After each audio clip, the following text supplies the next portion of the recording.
Brenda Barrett, Agent Derek Bates.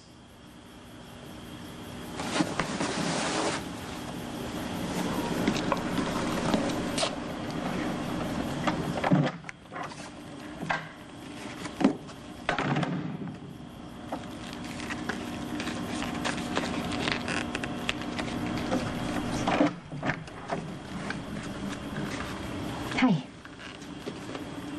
What can I do for Interpol? I'm here regarding the attack on you backstage at the award ceremony. Oh, I've already told the police everything I know about that. Miss Barrett, I'm afraid the situation is a bit more dire than you realize. We have reason to believe that you've become the target of a very dangerous individual.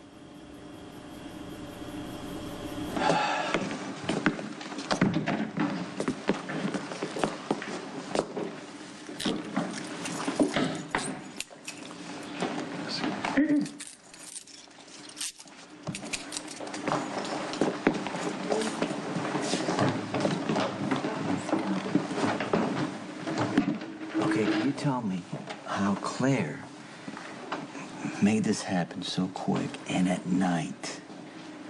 The federal prosecutor is stacking the deck in her favor. A speedy arraignment gives us less time to prepare and does not allow for any new developments like John Zaccaro waking up to corroborate your story. Johnny would lie anyway, so it doesn't... As to the lateness of the hour, it got her a judge with a reputation for favoring the prosecution.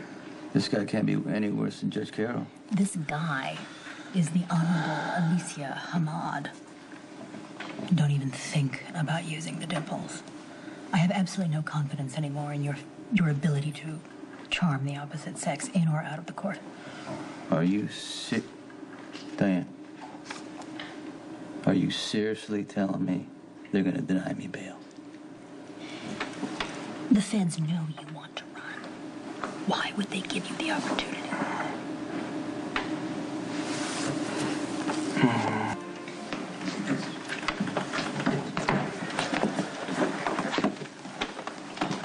What are you doing here? I told you I believe you. I want to see this through. If you're planning another soliloquy on justice or you're going to race down the aisle with an earth-shattering revelation, I would appreciate a heads up. I will be on my best behavior. Scout's honor. All rise. The Honorable Judge Alicia Hamad presiding.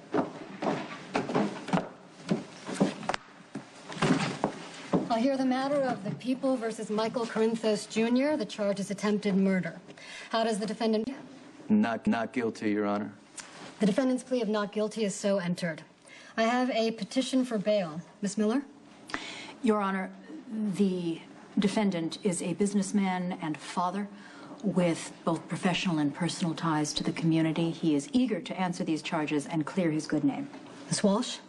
Sonny Corinthos is a major player in organized crime. Alleged. You've had your turn, Miss Miller. The people will prove Mr. Corinthos walked up to an unarmed man in a public street and shot him with malice aforethought.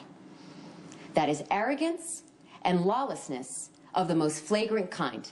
Mr. Corinthos regards the law as a minor inconvenience. He'll break it at will, and he will not hesitate to flee this court's jurisdiction. His substantial, illegally gained assets and the damning evidence in this case against him makes his flight not a risk, but a certainty. We respectfully request the court deny bail and remand the defendant to Pentonville for the duration of his trial. Your Honor, with all due respect, Ms. Walsh's tirade has nothing to do with jurisprudence. It is entirely personal. Hell hath no fury like a woman scorned.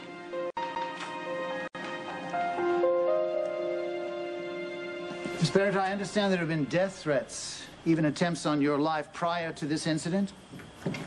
Yes, well, the people who exploit children don't like the publicity that ASEC generates, so yes. A major exporter of precious stones declared bankruptcy after you brought to light their... Good. Good. You understand your effect, but you underestimate the backlash. Some very well-funded but ruthless people want to silence you.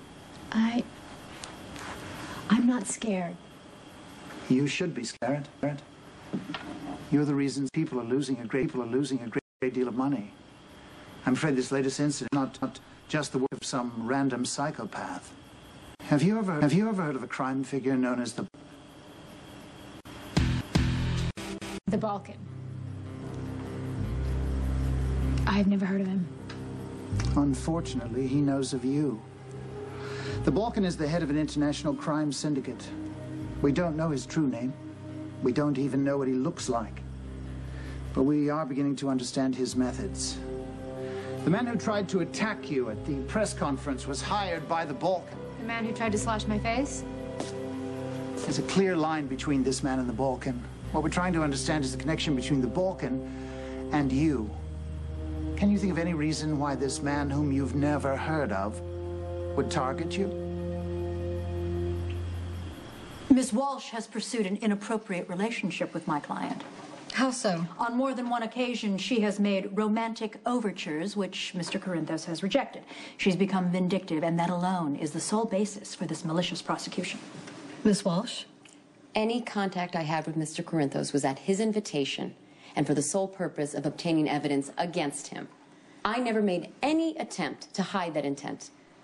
Once our conversations are heard, any of the recordings, you will see that Mr. Corinthos' A man telling a woman what she wants to hear could never and should never be construed as anything even resembling the truth. That is pillow talk hearsay. The argument as to the admissibility of these recordings can be revisited at trial.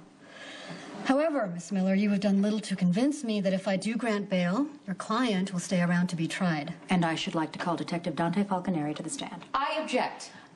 This is the detective who has been assigned to investigate the shooting of John Zakari. He can also speak as to my client's character, and character witnesses are often called during bail hearings, even those that are rushed through to railroad a defendant. Your theatrics are not appreciated, Miss Miller. Keep them up and I will fine you for contempt. Apologies, Your Honor. I'll allow the witness, Detective Falconeri. You may take the stand.